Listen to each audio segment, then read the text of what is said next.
You weak bastard. Welcome to the very first episode of You Weak Bastard, where we have the internet's least accessible person, Bruce Gray. In the future, we'll be mainly talking about how you're all weak bastards and how you can be less of one. But today, we're going back to the start, where Body World began, a little bit of history behind one of Australia's longest running gyms. Enjoy.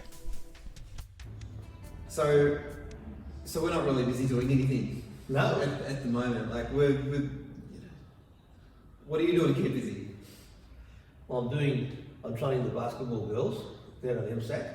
Yeah. I've got a permit to do that, Okay. but that's really it.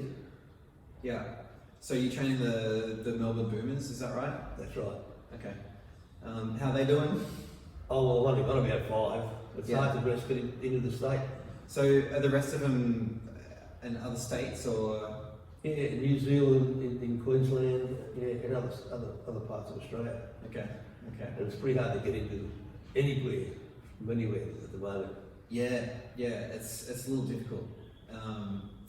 And I think something that I wanted to talk about with you was because I want to know a little bit more about it myself.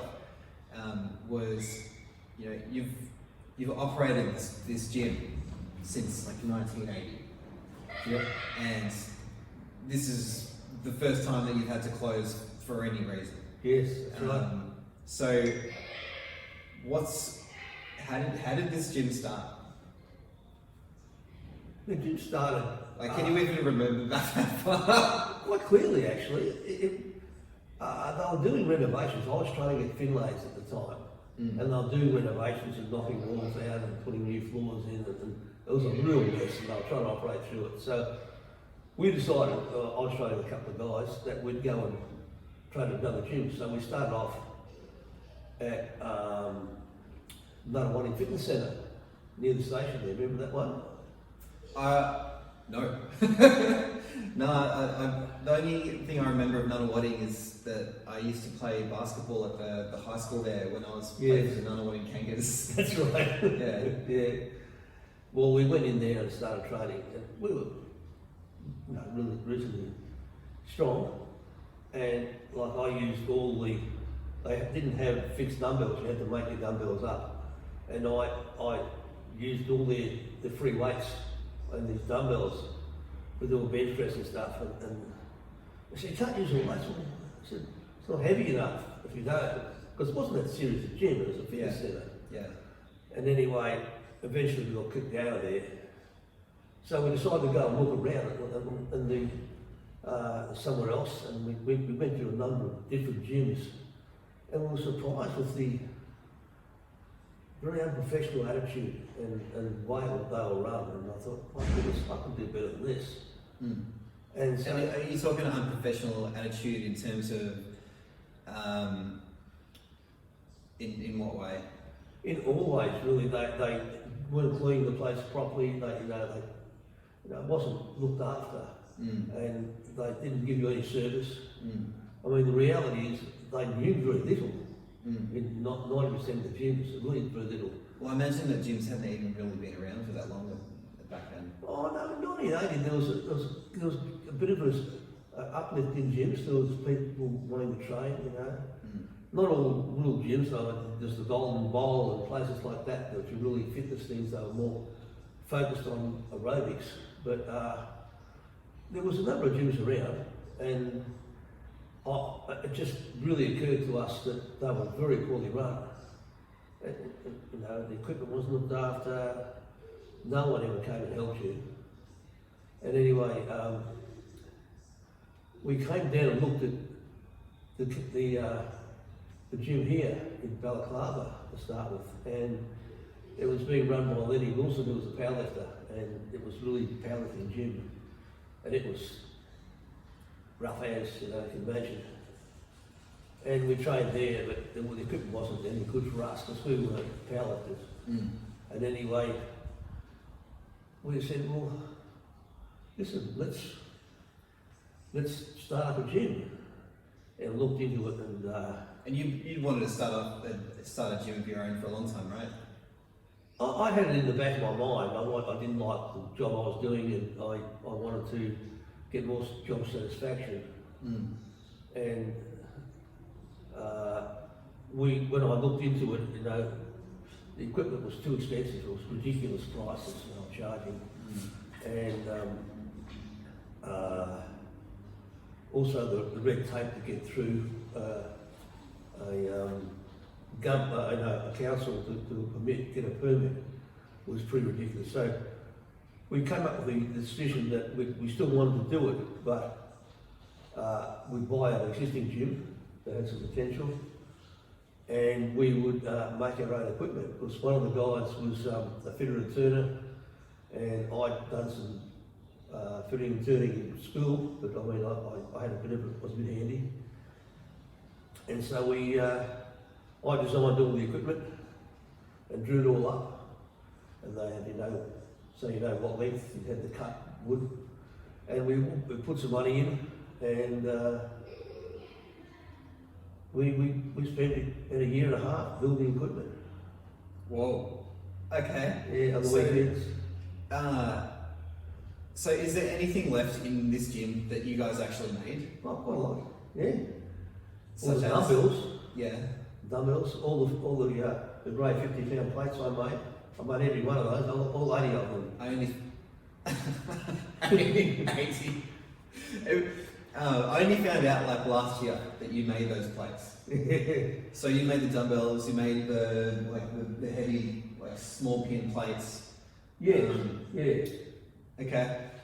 And we made all the lat pull downs and cable rows, and we like there was a big effort. I mean, you decided to build a weight stack. Mm. We had a power hacksaw because it was just too much work to do it the other way, and we cut all the lengths in line, and then we drilled holes in the right places and put them together. And you've got to make sure you do it right, because if you don't, it sticks and this doesn't run smoothly. So you really got to. And we did all that. It was interesting. We learned a lot doing it. And like, at what point during that process did you actually start the gym? Oh, we made all the equipment. We'd done it all what we're going to get, and we even made the bars and stuff as well. Yeah. Those bars in there, I think there's still a few of them that we made. So I think I've actually got one of those at home now. So did you then lease the like, or just take over that existing gym and just put all your equipment into it? Yeah, what it was the gym that Len Wilson had, and he'd gone out and left it, and another crew come in and had it called Action Aerobics, and they're doing aerobics, and they had a small room with some equipment which they had Melbourne Gym equipment made. Now mind you, Melbourne Gym equipment was a guy that went to Finlays was making it, so, and he charged them $46,000 or something for a lat pull at a four-way station, the one I just got rid of. $46,000. But he had some dumbbells, the chrome dumbbells. Yeah. Those, they set up boards, a bench press, an incline press, a barbell bench press, a barbell incline press. And so, hang on, that four-way station that we just got rid of, was that the one that we had until we moved from Balaclava to here? Yes. Was that the one little leg press. Okay. Yeah. Cool. It was functional, we kept it. Yeah. And the cost of making this, Elmsall buying new equipment was too much. So what happened was, besides the three of us, me and the two guys that were playing together with me, we did it. I made, including them, I spent more than 90% of the time making the equipment than they spent, because I was passionate about it, I was pretty keen. And then we went around looking for what gyms were up for sale, and we came across this one. Yeah. Not this one, Balaclava, and they were going under. They owed 24,000, I think it is, or 22,000. And this is back in like the late 70s, early 80s. Yeah, this was 79, and we said, well, you've got no goodwill. I mean, how many members are you got on your thing? There was 3 PE student teachers. They decided they'd run a gym. They didn't put any effort in. Yeah. They had kids at the counter. They were late opening up. They didn't open up sometimes when I was supposed to. They'll never going to succeed. And so they spent, I think they'd spent a fair bit of money because they also had, put carpet on the floor and all that sort of stuff, which I didn't agree with, but it was new. And but I think they spent probably, well over $50,000 setting up. And I paid $22,000 for it, with all the equipment. Yeah. And so I think the second week in January 2000, in 1980, Yeah. we opened up. And I mean, for a long time, you know, people just didn't know you were there. We put A-frames out and all that sort of stuff, and we're learning because the advertising side I knew nothing about, and no one else did, and we didn't have big money to spend on it because it was just too expensive. And so we just battled through, and the first 10 years were tight, but then we got a reputation, and a fair few people came in to the gym, and bodybuilding became, or the bodybuilding scene at the stage became known in the serious gyms. Yeah. Because at that stage, we're probably only about,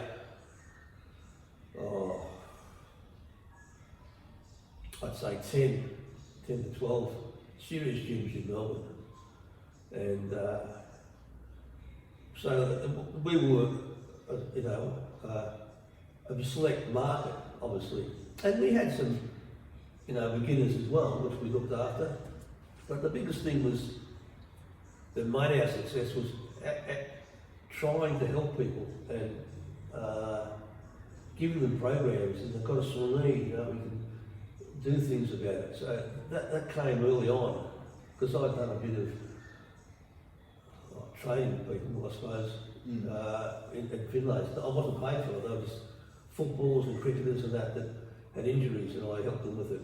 And that seems to be something that's been like part of this gym, and I don't know what it's like so much at other gyms, but there's definitely been a focus on not so much come in and get big or anything like that, but it's more like come in and you do this and it'll help you with this thing that you do in your life, or you play this sport, you do this exercise and it'll help you in your sport, or you've got this injury. It's been more of a thing just to improve people's quality of life rather than like an aesthetic sort of thing. I think that's probably a lot to do with the success and the longevity of the place. Yes, I mean we had people coming in. In the early days, we trained all the sprint cyclists in Victoria. Well, not all probably, but William Clark was a coach, and he had a big entourage of sprint, and we trained them, and still Paul Parker's still coming occasionally, and Tony Hanley came. He was a sprint on rollerblades, and all these people came. Sometimes they had injuries.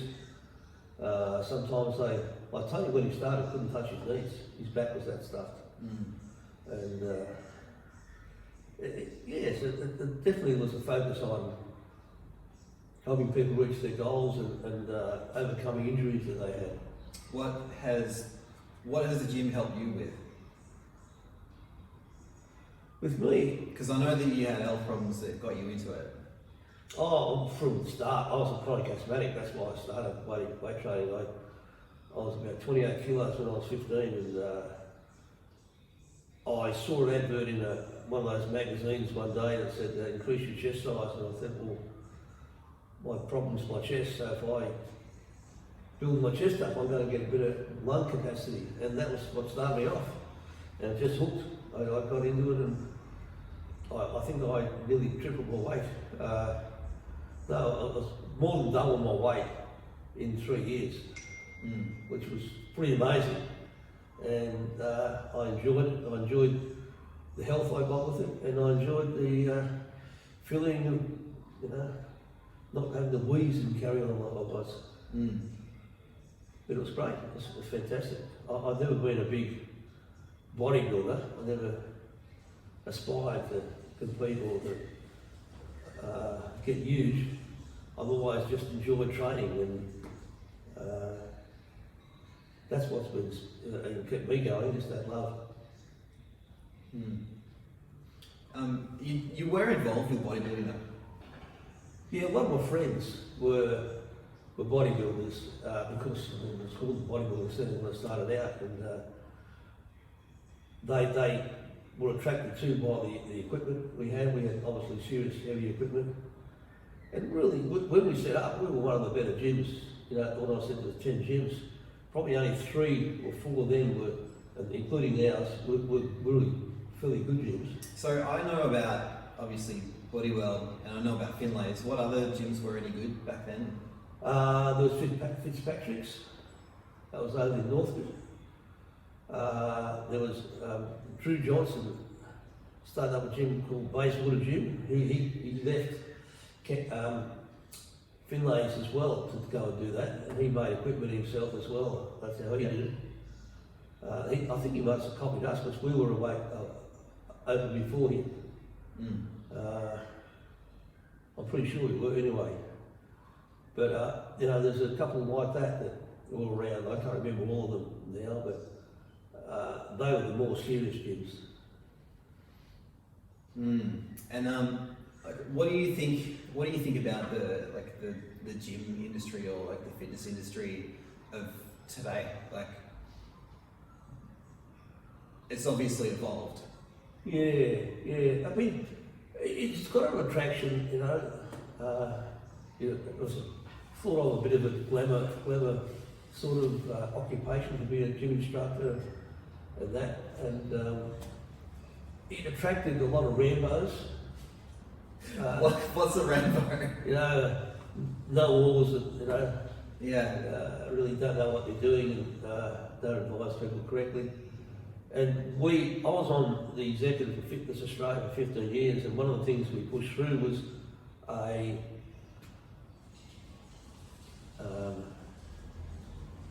qualification for them, Cert 3, Cert 4 and all that. And that was designed to, get the people, training people more knowledgeable, more aware of what to do. And I personally feel disappointed in the system because I feel a lot of the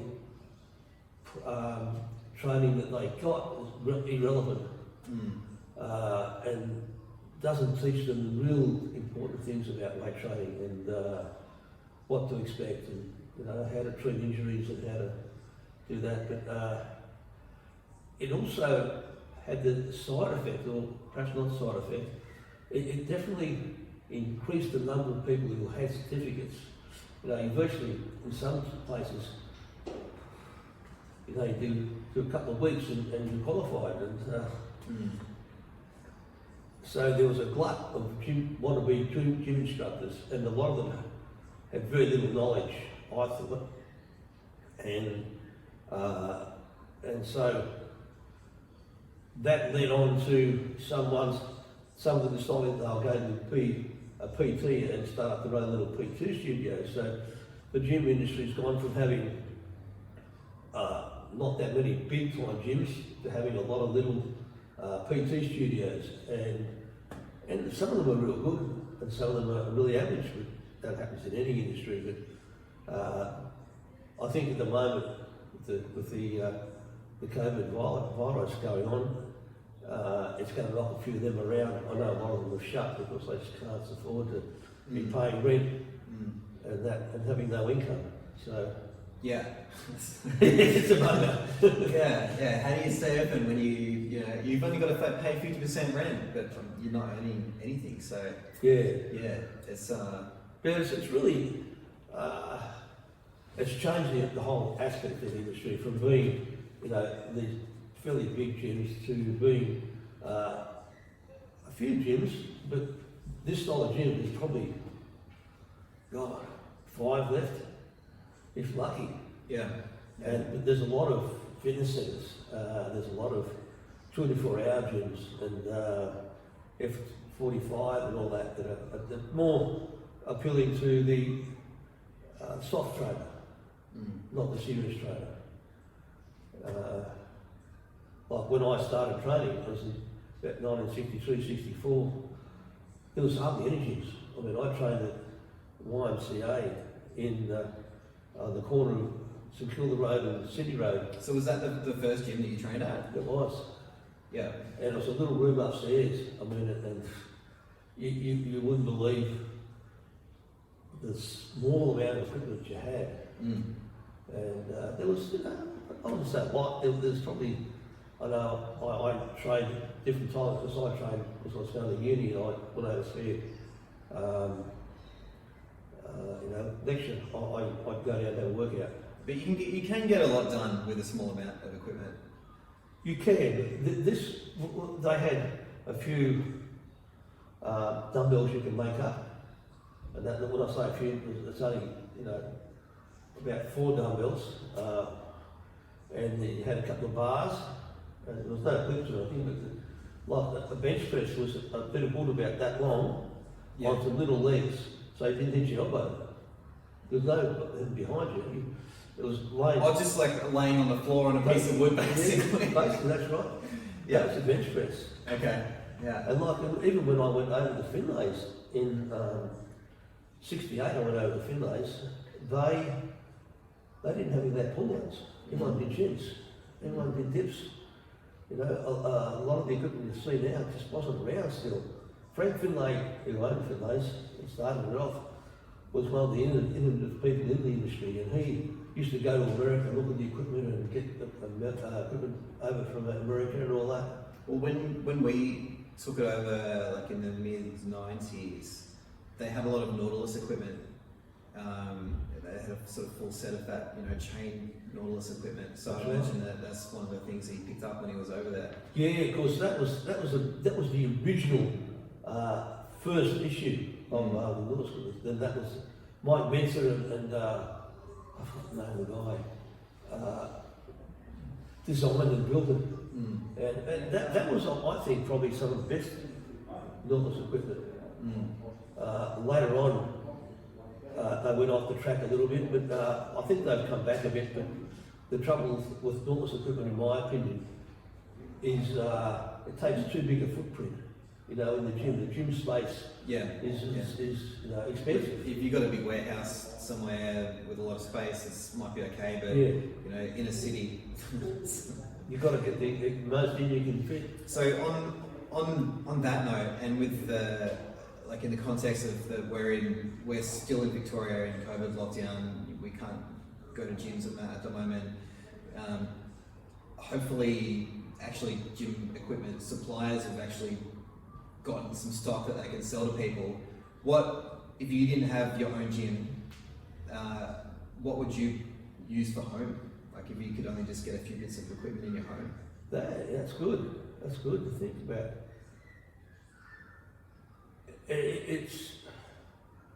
I'm big on dumbbells, so I would have dumbbells as opposed to barbells. The only reason I have a barbell is for squats or deadlifts.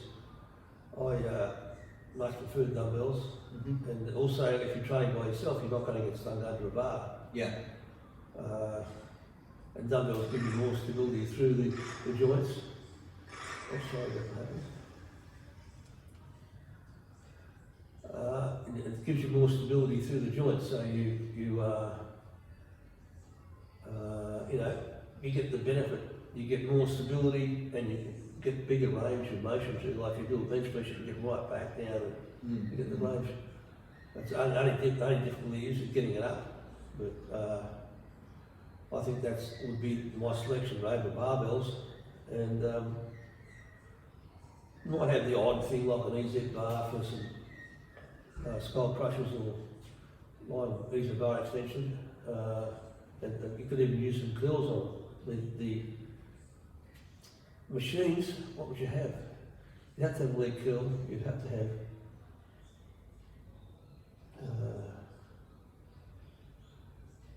that pull down for Hockley. Now you can get away with it doing shins, but see the trouble is that's advanced movement, and if you're a relatively novice lifter, You know,